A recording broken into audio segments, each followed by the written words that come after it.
आगे नहीं बढ़ूंगा। हमारा अकीदा है और सीना ठोक कर अकीदा है कि हम मौला अली को अंबिया से अफजल मानते हैं। हमारे नबी के बाद अगर कायनात में कोई साहिब फजीलत है तो अली।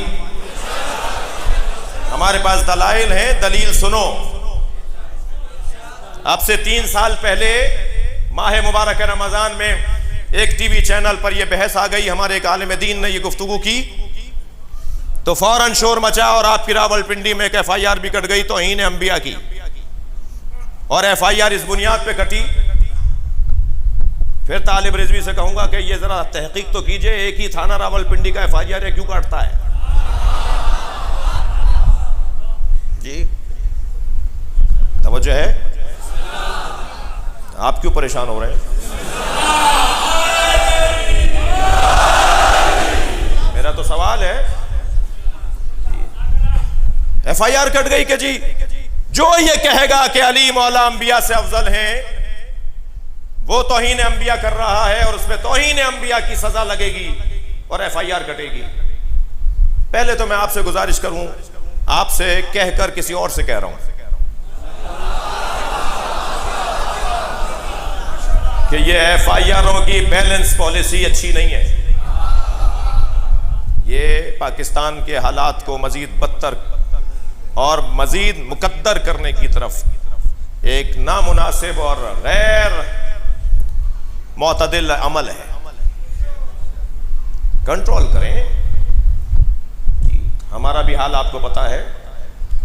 हम अगर बिकते हैं तो सिर्फ आज़ादारी के लिए बिकते हैं। हम सब कुछ कुर्बान कर देते हैं, सब कुछ दे देते हैं, हमारा सब ले लो, हम सिर्फ आज़ादारी के लिए।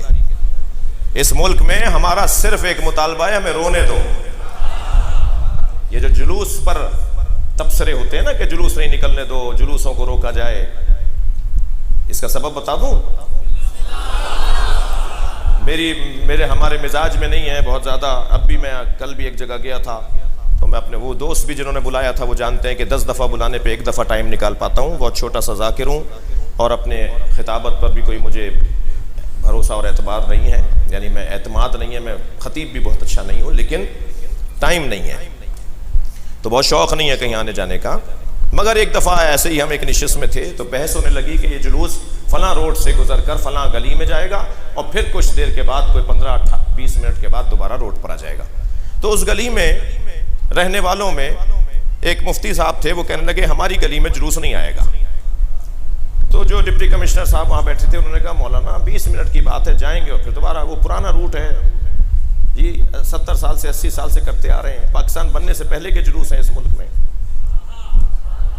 जब ये राजा बाजार का मसला हुआ था ना, उस वक्त भी ये ज़बानें चली थी जैसे अब चलने लगी हैं। तो उस वक्त में भी हमारे बुजुर्गों ने एक बड़ा हसीन जुमला कहा था और वो जुमला ये कहा था कि ये बाजार नहीं था मगर जुलूस था।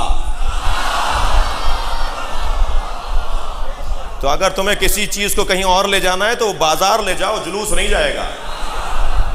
एक बात। दूसरी बात ये कि जब ये कहते हो ना कि जुलूसों को शहर से बाहर बयाबानों सहराओं में कोई जगह दे दो इन लोगों को मातम करने के लिए और जुलूस निकालने के लिए, तो मेरा तो मोटा सा सवाल है, मैंने उस वक्त भी एक रसाने पर कहा था, फिर तकरार कर रहा हूं क्योंकि वो बातें दोबारा दोहराई जा रही हैं। और ये भी मैं आपसे कह दूं कि कुछ ही मुद्दत के बाद पाक फौज के एक सरबराह ने आके बताया कि क्या हुआ था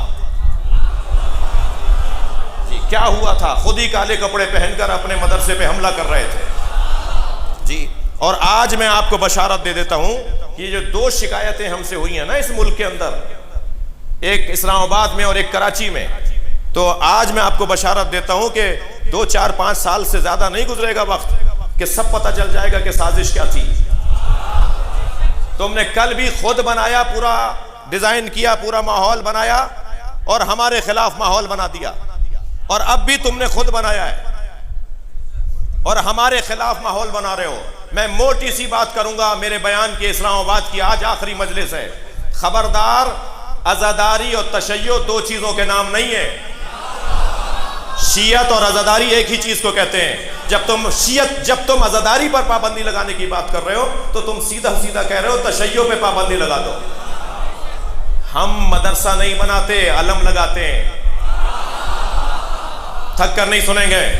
हाँ मदरसा बनाते हैं, कोई गलत फहमी ना हो, मदरसा बनाते हैं, मगर हम चप्पे चप्पे पे मदरसा नहीं बनाते, हम चप्पे चप्पे पे आलम लगाते हैं। और चप्पे चप्पे पे आलम इसलिए लगाते हैं कि ये आलम नहीं है, हुसैन का मदरसा है। वो जो सारे दिन टिंडे और टमाटर और ककड़ी बेचता है, वो जो सारे दिन मेहनत करता है और ठेला लगाता है, और सुबह से शाम मेहनत करने के बाद रात को थका मांदा घर पहुंचता है, वो कपड़े तब्दील करके मजलिस में जाता है, उसका दीन ही है, वो कुरान ही यहां के समझता है, वो दीन यहां के समझता है। हमने उस वक्त भी कहा था कि अगर तुमने सहराओं में और बयाबानों में जुलूसों को मुंतकिल कर दिया, ये कह करके शहरों से बाहर ले जाओ, तो मेरा उनसे सवाल यह है कि ये कौन जमानत देगा कि फिर 10 साल बाद जिस रूट पर हम निकल रहे थे वहां शहर नहीं बसेगा। लब्बैक या हुसैन।